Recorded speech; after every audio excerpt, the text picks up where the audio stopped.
Good afternoon. I'm Lori Matson, President and CEO of the Tri-City Regional Chamber of Commerce. Thank you for joining us for State of the City's virtual luncheon, one of the Chamber's most popular events of the year. Soon we'll hear from the mayors of Kennewick, Pasco, Richland, and West Richland regarding their city's strategic priorities, development projects, and their initiatives to individually and collectively address the impacts of COVID-19. With election season upon us, the Regional Chamber recently launched our Vote for Business candidate forums. We've partnered with news anchors at the 3 local television stations to facilitate 17 Vote for Business candidate forums, featuring candidates running for City Council and Mayor positions in Kennewick, Pasco, Richland, West Richland, and Benton City, and a commissioner race at the Port of Benton. You can view the forums at the Chamber's website, YouTube channel, and Facebook page. While the Regional Chamber doesn't endorse candidates, we do support positions that preserve and promote a positive business climate. I highly recommend you take a look at the 2021 candidate forums before you vote. Remember, this year's election takes place on November 2nd. In addition to the Vote for Business forums, the Chamber has a number of other impactful projects our staff are working on to deliver value to our members.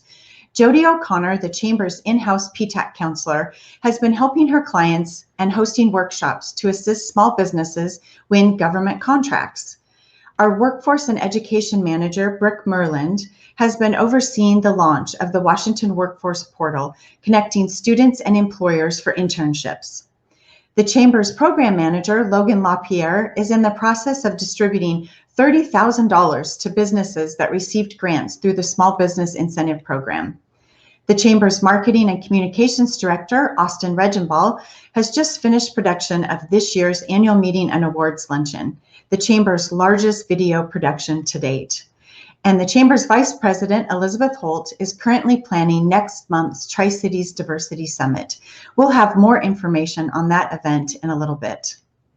And as a reminder, our office that is located at the Tri-Cities Business and Visitor Center is open Monday through Friday. Please call or stop by if there's anything we can help you with. The sponsor of today's luncheon is Baker Boyer Bank. Please join me in watching this sponsored message from Baker Boyer Bank Executive Vice President, Vesna Dodge.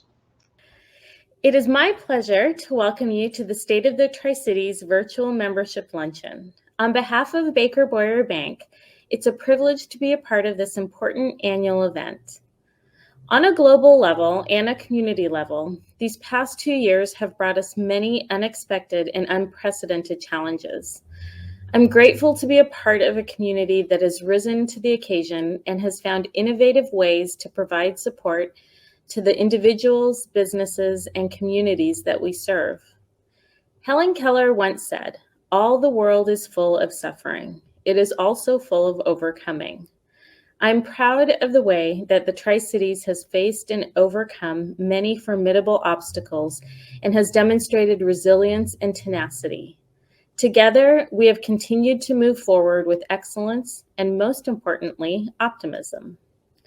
Baker Boyer Bank is committed to the success of local companies and communities in the Columbia Basin.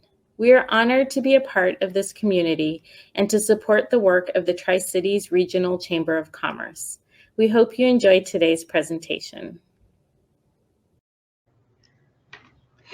Thank you, Vesna, and to Baker Boyer Bank for sponsoring today's luncheon. Over the past 19 months, the local business community has been hit hard by the health crisis, but we're pleased that businesses are still joining and engaging with our organization for the first time. I have the pleasure of welcoming the Chamber's newest members.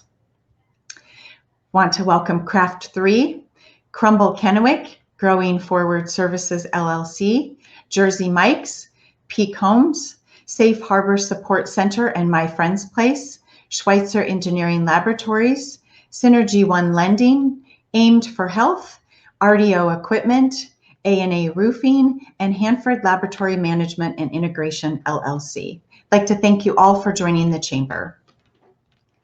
The final piece of Chamber business is to announce our October Member of the Month. Over the past year and a half, the Chamber's Awards and Recognition Committee has recognized businesses that have positively impacted our community during this trying time. I'm pleased to announce the committee has chosen Genesis Care as the October Member of the Month. Genesis Care is the largest privately owned radiology and oncology provider in the world, and we are fortunate to have a center right here in the Tri-Cities. Genesis Care and Dr. Brian Luenda have offered top-notch care to their patients in our community throughout the pandemic. Brian also goes above and beyond, engaging the community, where he speaks at numerous public events, posting helpful health tips on his social media profiles, and often opening his home for private fundraising events. Congratulations, Genesis Care, October Member of the Month. Now it's my pleasure to turn things over to the Chair of the Chamber's Board of Directors, Shay Frechette. Hi, Shay, it's good to see you. Hey, Lori, fabulous to see you as well. Thank you so much for this opportunity to get to chat with our members and everybody watching. With the change in the season, there's also great change in our community and our cities. And I enjoy this annual forum to personally hear from each city what's new, what's changed, and what they are doing. So let's start with hearing about what's happening in Kennewick with Mayor Don Britton. Mayor Don Britton was elected to the council in January of 2010 and was appointed Mayor Pro Tem in March of 2013. He was re-elected on January 1st, 2018 when he was appointed mayor. And Mayor Britton is a lifelong resident of Kennewick. He served 6 years as a reserve Kennewick police officer and is committed to bringing family wage jobs and regional recreational opportunities to Kennewick, as well as advancing economic development in Kennewick. So please enjoy the following message from Kennewick Mayor Don Britton. Good afternoon. In my nearly 12 years serving on City Council and 4 years as mayor, providing an update on all the great things happening in our city is one of the greatest privileges. Thank you to the Chamber for continuing to provide this platform to share the state of the city. Since the start of this pandemic, many have commented that it has often felt like the movie Groundhog Day. While it may feel at times like we have been caught in some type of weird limbo, in actuality, there has been a tremendous amount of momentum and progress. Today, I'm going to do something a little different from my previous slide presentations. I'm going to provide you with a visual tour of the development projects that have been completed or are underway in our city of Kennewick. Before we start this tour, it is important to first underscore that City Council has established 5 priority areas. These priority areas provide the backbone to achieving council goals, as well as provide for a sustainable operating and capital budget for the over 300 services that we provide our citizens. Services that impact the quality of our daily lives. Our 5 priority areas are responsible government, community safety, quality of life, economic development, and infrastructure and growth. Our adherence to our budgeting by priorities model has allowed us to continue to align our resources toward the highest needs in these 5 priority areas and provide sustainability for our present and our future. Now to start our tour. Nothing can speak more to progress than looking at the big picture. What you will see on our development map is progress all across Kennewick, east to west and north to south. This development and progress comes from your confidence and from your partnership in growing our community. Council's overarching objectives in economic development are to support existing businesses and to create sustainable family wage jobs. We have established 5 major opportunity centers in our community to provide a unique vision as we continue to work on recruitment, retention, and expansion of our businesses. Our 5 opportunity centers are Southridge, our southern gateway; Vistafield redevelopment to improve and connect the entertainment district to Vistafield; Bridge to Bridge area in downtown, transforming and connecting the waterfront to the downtown; urban growth expansion south of I-82 for industrial development; and Columbia Park. It has been encouraging how the permitting activity has continued. It is a strong indicator of the confidence those investing in these development projects have in the strength and resilience of our economy. At the city, We have service culture focused on increasing creative and flexible approaches to program outcomes, and leveraging community partnerships for the most efficient and effective delivery of services is also a top priority. As you can see on this development map, the community has made very significant investments. The city also continues to make significant capital investments. Construction of Fire Station Number 3 across from the Three Rivers Convention Center was recently completed. This station replaces the over 40-year-old station located next to the Benton County Justice Center. We have also purchased property on 10th Avenue between Dayton and Auburn Streets for the new Station Number 1 project. Planning efforts are currently underway for this new station. We work hard to ensure that new fire stations are located in strategically advantageous locations, in areas with high call volumes, and near major response routes. Construction started this spring on the Ridgeline 395 interchange in partnership with the Washington Department of Transportation. This project includes an undercrossing structure for Ridgeline to cross under US 395 and is slated for completion next fall. This new interchange will provide significantly enhanced connectivity to our growing Southridge area. Approximately $17 million is funded through state and federal transportation grants. Do diligent work on our public-private partnership for the expansion of the Tri-Cities Convention Center continues. This expansion would include a performing arts theater, a new convention hotel, future retail space, residential towers, and exciting new public spaces that align with the community's transformational vision for Vista Field. Our citizens and council have identified good roads as another top priority.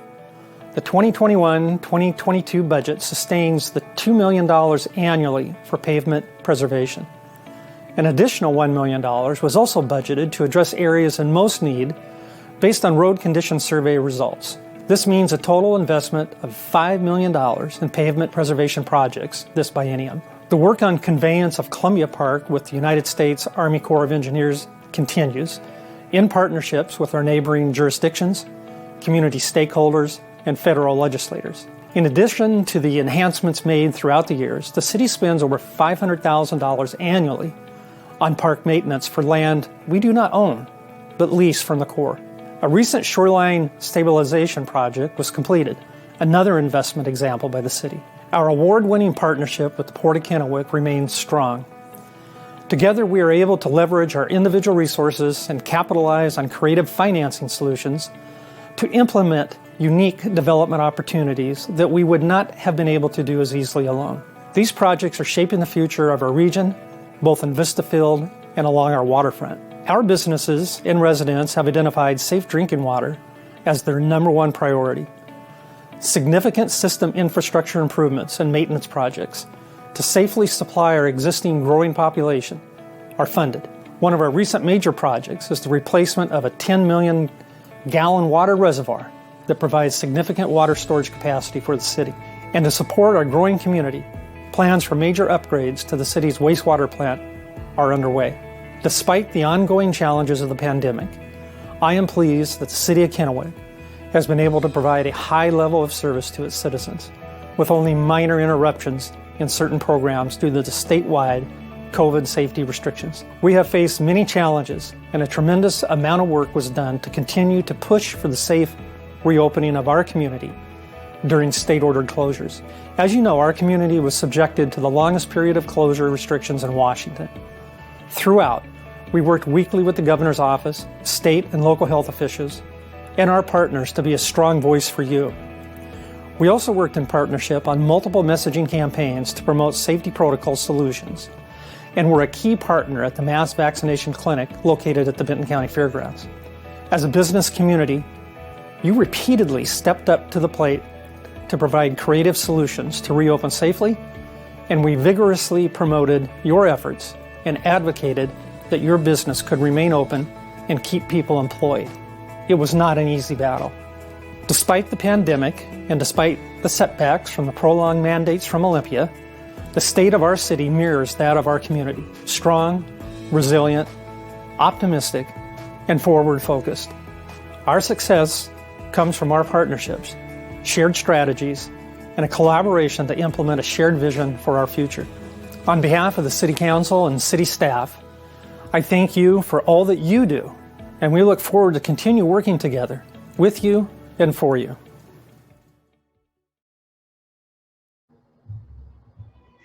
Thank you, Mayor Britton, for sharing all of the progress that's happening in Kennewick.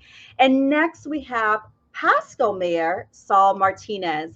Mayor Martinez was appointed to the City Council in June of 2010 and elected mayor in January of 2020. He serves as the District 3 representative. Mayor Martinez has been a resident of Pasco since 2002. He has a passion to provide opportunities for success and improving the quality of life for the citizens of Pasco. Mayor Martinez is currently employed by HMIS as an environmental compliance officer and is also the owner of a small business in Pasco. Please enjoy this message from Pasco Mayor Saul Martinez.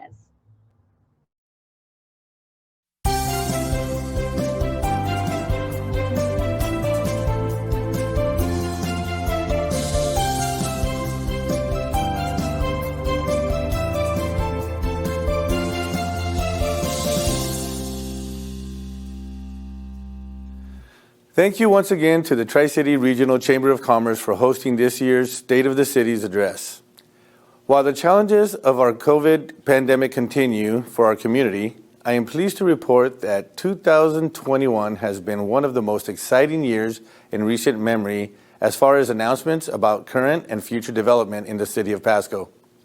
A snapshot of Pasco currently shows our growth with a population of just around 80,000 people, a large but fiscally responsible budget, and over 350 employees dedicated to the Pasco community's health, safety, and quality of life.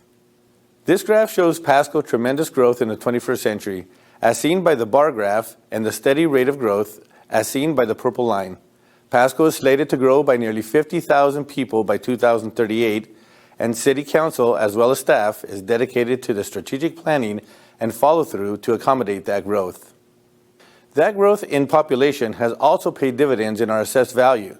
Since 2002, the assessed value for Pasco has grown 503% and has nearly closed the gap between Pasco and our partner cities. This assessed value increase will only grow by the announced developments coming to Pasco. Most notably, Amazon recently announced 2 1 million square foot warehouses being built in East Pasco, and that will bring 1,500 jobs to the community. However, the major developments, such as the announced Dairy Gold processing plant on the Port of Pasco property, bringing in another 500 jobs. The new research plant, eventually replacing their current plant, and Local Bounty, a Montana corporation building greenhouses for local produce on A Street, will bring more opportunities for good-paying jobs and the entire Tri-Cities. These projects represent over $1 billion in private development for Pasco. My thanks to our partners, especially the Port of Pasco, for facilitating some of these projects. While industrial growth takes off, residential growth remains robust and steady. After a slight dip, single-family home starts have increased. The city's comprehensive plan efforts has identified areas mainly to the north of the city for growth while trying to take advantage of infill opportunities as they present themselves.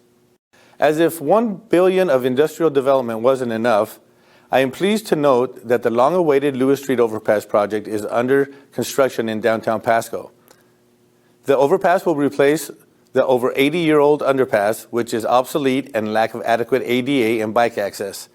The overpass will better connect East Pasco to downtown for residents and businesses. This project is a result of many years of hard work by our current and past city council members, staff, and the public. My special thanks to our legislative and federal delegations who secured funding that makes this landmark project possible. Also underway is the Peanuts Park Farmers Market redevelopment to help transform this area into the central core of downtown. New pavilions and better access will help create a space that the Tri-Cities can gather for events and shopping opportunities. Also for downtown is the planning process for a corridor project for Lewis Street. Outreach to the public and the area businesses have been underway for their input on what Lewis Street should look like. This planning process would incorporate those ideas for Lewis Street between 2nd and 5th Street. These downtown projects signify upward of $40 million of investment, shows the city's strong commitment to the health and prosperity of downtown Pasco, not only for the betterment of local businesses, but the Pasco community as a whole. East and downtown Pasco are not the only areas of major announcements. As some remember, a major retailer is expected to come to the Broadmoor area of Northwest Pasco. This is just first of several retail stores to come to Broadmoor, as well as mixed use and residential development. This growth in this area of Pasco will require the city to improve vehicles, pedestrian, and bicycle access. These improvements are being planned now. For example, the city is working with the state on expanding and improving the Road 100 I-82 interchange, working to improve vehicle traffic on Sandifer, Burns, and Road 100, designing better pedestrian and bicycle paths in the area, and construction of water and sewer infrastructure to serve this expansion. Part of meeting the opportunities of growth is making sure our first responders have the tools and facilities to keep our public safe. The city has made significant investments in new fire stations on Burden, Court, and soon Road 100 to reduce response times, which will help keep insurance rates low for homeowners and businesses. The city is also in the midst of planning to meet the current and future needs of law enforcement through staffing and facilities. As mentioned at the beginning, COVID has affected us all. The city has already been offering grants to utility customers and businesses affected by the pandemic and continues to do so today through monies made available through federal dollars. The city will continue to work with our residents as utility shutoffs moratoria expire, amplify public health messaging, and use of federal and state assistance in the most responsible manner possible. And to conclude, I would just like to give a personal thanks to my community, the staff here at Pasco, the city manager, our council, and to everyone I've had the honor and privilege to work with throughout the years. There is no question in my mind that all the efforts put in by volunteers and the people who want to make a better life for the people of Pasco, those efforts will not go unseen. There's a saying in Spanish that says, todo es posible y sí se puede. Everything is possible and it can be done. If your heart, mind, and soul is in the right place, anything could be accomplished. So thank you so much for being a part of improving the quality of life for everybody in your community and everybody in the greater Tri-Cities. Thank you. Thank you for that update. Thanks to Mayor Martinez for that update on Pasco and for the folks in the city of Pasco. Next, we have Richland Mayor Ryan Luxon. Mayor Luxon was born and raised in Richland and graduated from Richland High School, Go Bombers, after receiving his business finance degree from the University of Washington and subsequent degree from Florida State University. Mayor Luxon worked as a civil litigator for several years in Orlando, Florida, and Seattle. Mayor Luxon moved back to Richland in 2011 and is a civil deputy prosecutor for the Benton County Prosecutor's Office. He was elected to Richland City Council in 2017 and appointed mayor in 2020. Please enjoy the following message from Richland Mayor Ryan Luxon. Hello, I'm Ryan Luxon, Mayor for the City of Richland. Thank you to the Tri-City Regional Chamber for putting together this event. We're pleased to participate along with our neighboring cities. I appreciate collaborating with each mayor and value their partnerships. While we continue to navigate through some challenging times, the City of Richland is committed to proceed with priority projects and initiatives. Our goal remains to provide essential services to the citizens of Richland. Currently, all of our public facilities are open to the public and we're in full operation. We're following the mask mandate inside our facilities and have found creative ways to continue to offer programs and recreation opportunities for our citizens. Our council boards and commission meetings remain in a virtual format. Hopefully we can progress from this pandemic soon, but until then, we'll follow state and federal mandates and do what we can to support our local health district and medical facilities. Regarding our projects and initiatives, decisions made by City Council are guided by our strategic leadership plan. This was adopted by Council in July of 2018. The plan includes 6 core focus areas. I will be providing you updates today based on these 6 core focus areas. These updates will focus on recently completed projects and priorities in the 2022 budget. The COVID-19 pandemic has certainly put a strain on our economy and our citizens. We're committed to providing available resources to assist our utility customers. To respond to the public health emergency from COVID-19, the government signed the American Rescue Plan Act, or ARPA, into law March 2021. ARPA provides $350 million in additional funding for state and local governments. The city expects to receive over $7 million in ARPA funding and is currently prioritizing how to use those funds. One way will be to provide utility assistance for customers who were negatively impacted financially by the pandemic. Another way we're promoting financial stability and operational effectiveness is with the continued implementation of the Advanced Metering Infrastructure, or AMI project. This project will finalize the implementation of an automatic metering system for our electric and water utilities. The project will include integration of the customer information system used for utility billing services, a meter data management system, and a new customer portal. The AMI system will improve utility operations and provide customers with usage data to make decisions on energy conservation and use.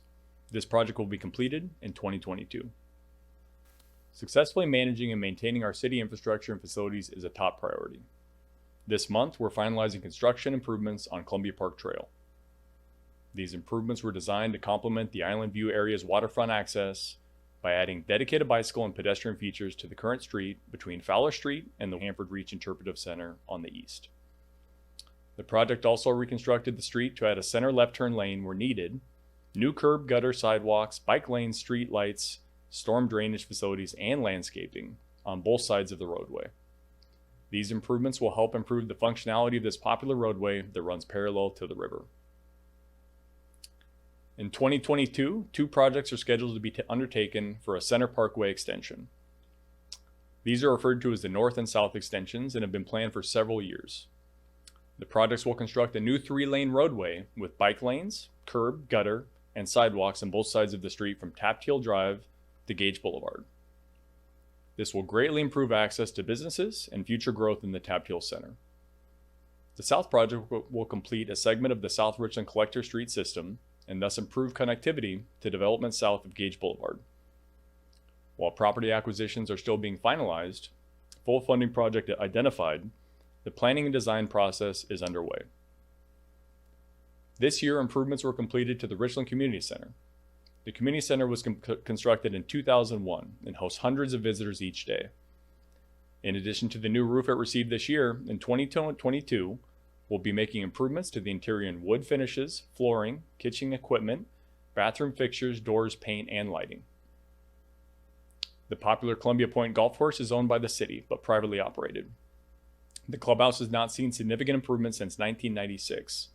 In 2021, the exterior was repainted, and in 2022, enhancements will be made in various locations in the clubhouse and on the course to improve profitability in the food and beverage segment of the business and to protect the city's investment in this asset. We'll continue to seek opportunities for new businesses in Richland and find ways to support existing businesses. The city has seen a lot of growth and further potential development in the Horn Rapids area. Continuing to invest in roads and infrastructure necessary to develop this property allows new businesses to expand. Improvements to Clubhouse Lane at the entrance of the Horn Rapids community was completed this year.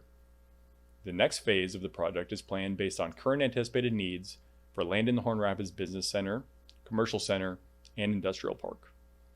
Once complete, this project plans to open an additional 6 one-acre lots for commercial development in the Horn Rapids Commercial Center. Water is one of our most valuable resources.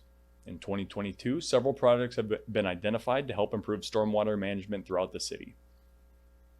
In addition, improvements were made to our water intake facility at our water treatment plant. Columbia Park Trail East and West stormwater improvement projects will increase stormwater management along the road and parking areas to eliminate direct discharge of untreated stormwater to the Columbia River, Yakima River, and Amon Wasteway. Additional projects identified for 2022 are Haynes and Goethals Avenues. The water intake screen upgrade project was completed this past spring. It added new screens to the water intake facility that comply with the current U.S. Army Corps of Engineers standards to protect juvenile fish. The city recognizes our community's deep passion for our park system. We'll continue to invest in efficient maintenance and operation of these valuable amenities. We'll begin efforts for West Village Park, a 30-acre park in Badger Mountain South. The initial phases will include grading, athletic fields, irrigation, grass, and playground, as well as a parking lot. This park is part of a developer agreement for this expanding neighborhood. It's an exciting amenity for our community. The tennis courts at Leslie Groves Park are damaged and in need of repair. In 2022, they will be rebuilt. In addition, the Snyder Street restroom facilities will be replaced. The design will add more restrooms and also meet current ADA standards. The City of Richland completed design and construction of 2 new fire stations in north central Richland.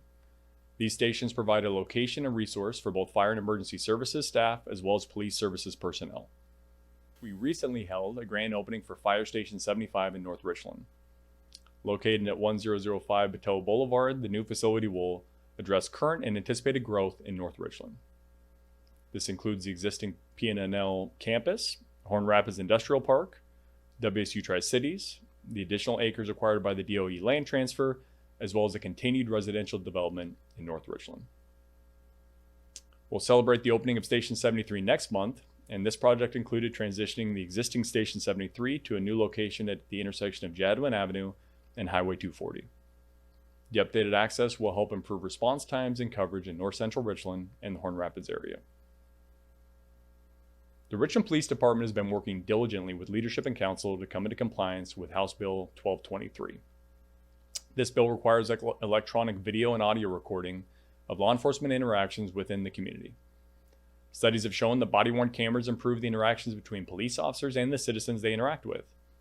Recently, RPD purchased 68 body-worn cameras, 1 for each officer, 27 dash cameras, and 2 cameras for the interview rooms. Our officers will begin using body-worn cameras when the law goes into effect January 1st, 2022.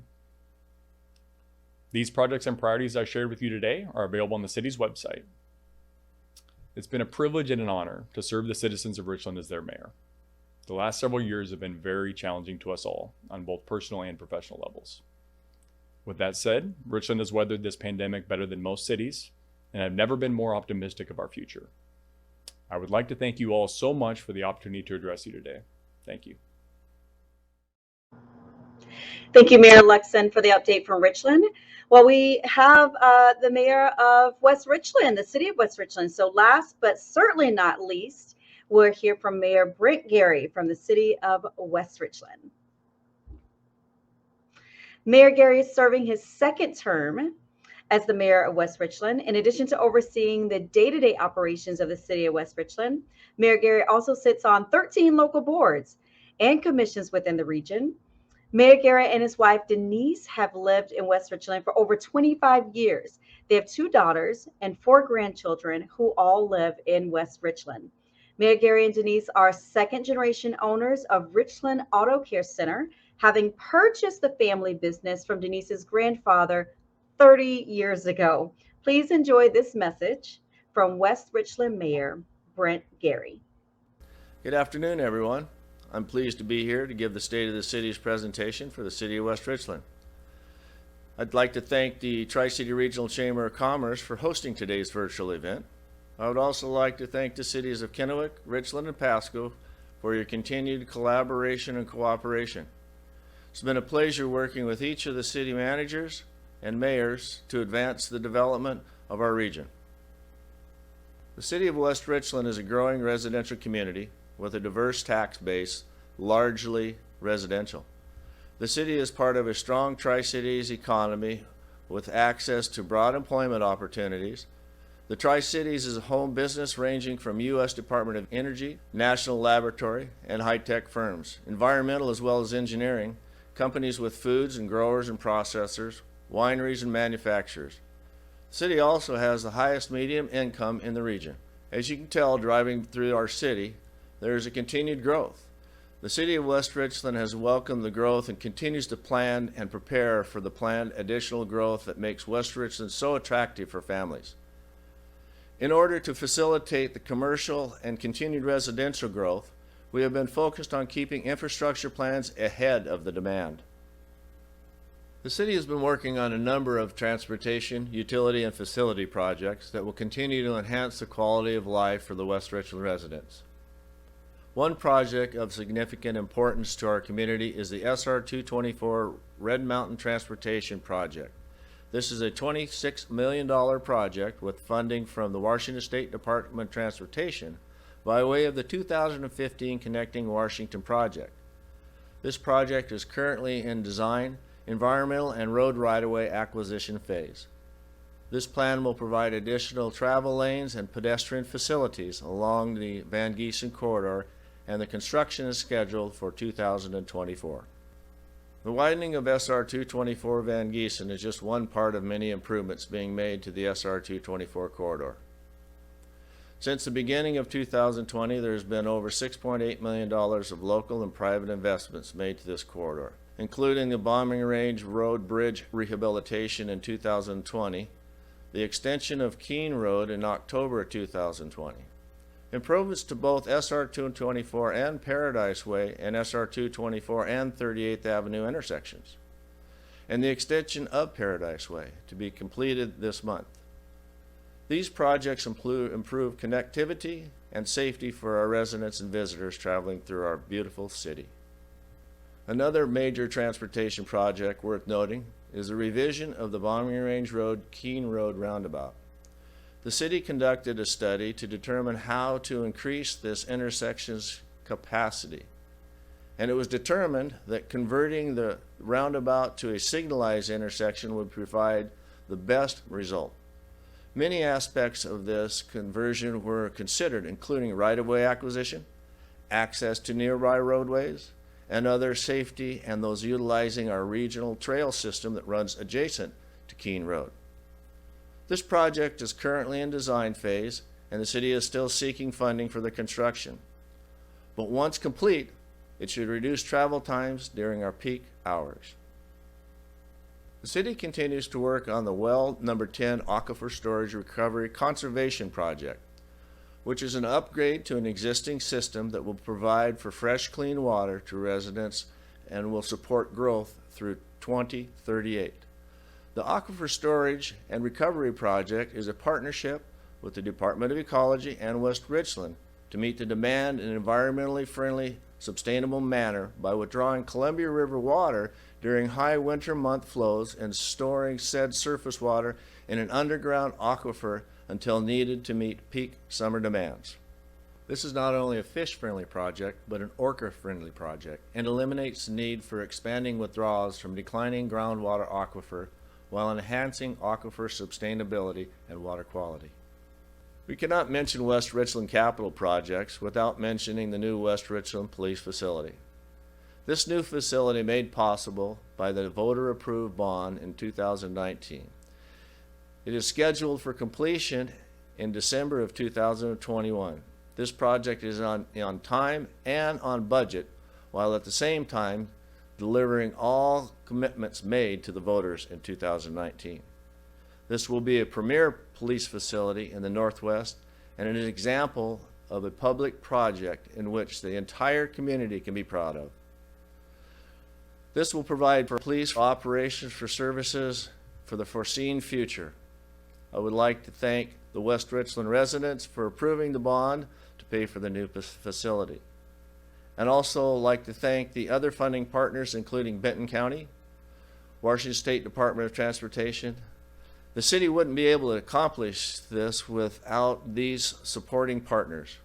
We appreciate all they do for us. The West Richland Police Department consistently places in the top 10 in surveys as the safest city in Washington and the best place to raise a family. This is accomplished through strong community support, City Council and Mayor's prioritization of public safety and regional partnerships, utilizing the best policing practices and hiring only the best candidates. The West Richland Police Department has become a destination agency. Last year, West Richland welcomed 230 new families to our community and 230 new single-family homes. This year, we are on the trajectory to welcome over 300 new families to our community. Aho Construction is bringing close to one home per day to the Heights at Red Mountain neighborhood. Access to this area will soon be even easier as Paradise Way, Van Giesen Corridor, and connecting to Keene Road will soon be complete. These road extensions have created quite a buzz in the development community and have multiple interested groups looking at the commercial centers on the ranch. Hopefully, will be more news to share on this in the near future. Benton County Fire District 4 had the foresight to see the anticipated growth in the Red Mountain Center area and have already completed construction on the new fire station to serve this area and improve response times to the entire community. The city has a new neighbor to the north of the Municipal Services Facility. Along with Sun Market, Firehouse Subs, currently under construction, Hapo Community Credit Union has purchased a nearby lot in the Belmont Business District, and the city continues to entertain interest from other parties wishing to build in the area. Earlier this month, we got to experience history as the Tri-City Raceway at Red Mountain Event Center came alive again after a 17-year lull, hosting the Fall Classic. The volunteer effort to not only put on an event of this caliber, but also to get the facility back into operating condition was phenomenal. And I commend everyone that donated their time, energy, and abilities to this project. Events like this are not only fun for our citizens, but they also bring many visitors to our great city and are a great opportunity to bring revenue to our local businesses. We hope to enjoy many more events at the Red Mountain Event Center in the future. As a residential community with limited commercial business, West Richland lags behind most cities in terms of sales tax revenue. The primary revenue source for the city's general fund are the property taxes, which are more stable revenue source than retail sales tax revenue. The city has continued to experience increases in the retail sales tax revenue related to the new construction and the online retail sales. For this reason, the city's revenue sources may not have been impacted as much as our neighboring cities by the COVID-19 pandemic.